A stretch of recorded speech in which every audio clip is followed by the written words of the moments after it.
Assalamualaikum warahmatullahi wabarakatuh. Perkenalkan, nama saya Raffi Hidayat dari kelas 25B dengan NIM 2025 53033 dari Prodi Sistem Informasi. Di sini saya akan melakukan pembahasan analisis penggunaan cloud computing IaaS, PaaS, dan SaaS dengan tema sistem manajemen. Saya melakukan presentasi guna untuk memenuhi kebutuhan UAS untuk mata kuliah Sistem Teknologi Informasi. Untuk pendahuluan, sistem manajemen digunakan untuk mengatur dan mengendalikan suatu organisasi. Perkembangan teknologi mendorong sistem manajemen berbasis digital, sehingga cloud computing menjadi solusi dalam membangun sistem manajemen yang efisien. Oke, untuk konsep utama cloud computing itu dibagi menjadi tiga dengan tadi yang sudah saya sebutkan di awal. eh, Ada IaaS, PaaS, dan SaaS. Cloud computing menyediakan sumber daya komputasi melalui internet yang terbagi menjadi tiga, yaitu yang IaaS menjadi infrastruktur virtual, PaaS platform pengelolaan dan pengembangan, SaaS itu aplikasi sistem manajemen yang siap pakai. Untuk peran IaaS, PaaS, dan SaaS, di sini saya menyediakan tiga penerapan dan perannya setiap lingkup masalah.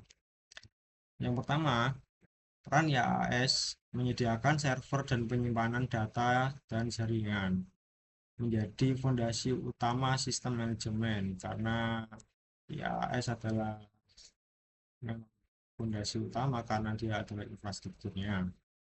Penerapannya server server penyimpanan data operasional.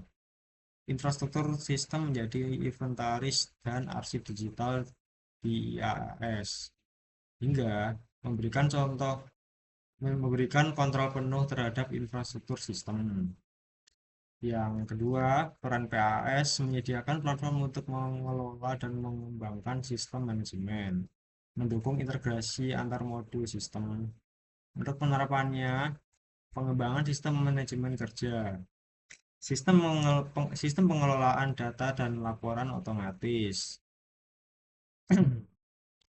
dan PaaS mempercepat pengembangan sistem tanpa mengelola server fisik. Jadi dia mempercepat menggunakan koneksi internet dan penggunanya ya mungkin. Atau yang terakhir, peran SaaS. Yang pertama, aplikasi manajemen berbasis cloud yang siap digunakan. Karena SaaS itu tadi eh, dia lebih ke software aplikasi, dapat diakses melalui internet. Untuk penerapannya, sistem manajemen proyek, sistem manajemen dokumen dan arsip. SaaS mempermudah pengelolaan manajemen secara terpusat. Manfaat dan tantangan cloud computing. Di sini saya eh, masukkan dalam satu frame manfaat dan tantangan. Yang pertama, manfaat pertama, meningkatkan efisiensi pengelolaan manajemen. Sudah tentu ya. Yang kedua, data tersimpan terpusat dan mudah diakses. Eh, Jika kita mengakses cloud computing itu akan sangat mudah. Yang ketiga, sistem mudah dikembangkan sesuai kebutuhan. Jadi banyak banget yang ingin dikembangkan sehingga dapat sesuai dengan kebutuhan kita.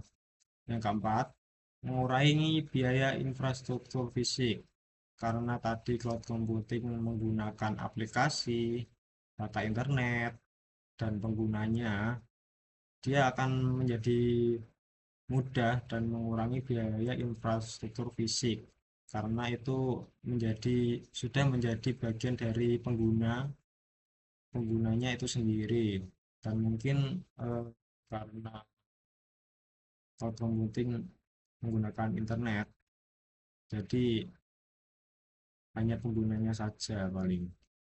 Untuk tantangannya, resiko keamanan dan kerahasiaan data.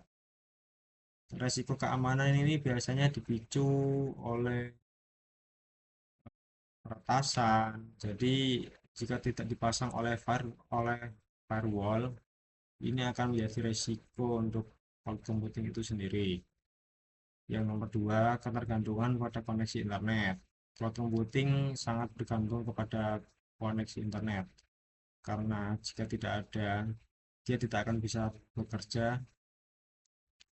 semaksimal semaksimal mungkin. Yang nomor tiga, ketergantungan pada penyedia cloud. Jika stok cloud itu masih ada, itu akan lebih mudah untuk kita akses ketimbang nanti eh, penyedia cloudnya itu sudah habis. Yang keempat, perlunya pengelolaan akses pengguna. Pengguna itu memerlukan akses untuk masuk ke dalam cloud computing karena bisa saja tidak bisa diizinkan karena data-data itu penting. Kesimpulannya, cloud computing berperan penting dalam mendukung sistem manajemen modern melalui layanan IaaS, PaaS, dan SaaS. Sangat melengkapi. Penggunaan cloud membuat pengelolaan sistem menjadi lebih efisien, fleksibel, dan terpusat, serta membantu mengurangi biaya infrastruktur. Namun, penerapannya perlu disertai pengelolaan keamanan data dan sistem yang baik agar dapat berjalan secara optimal. Sekian presentasi dari saya. Bila ada salah kata, mohon maaf. Saya akhiri. Wassalamualaikum warahmatullahi wabarakatuh.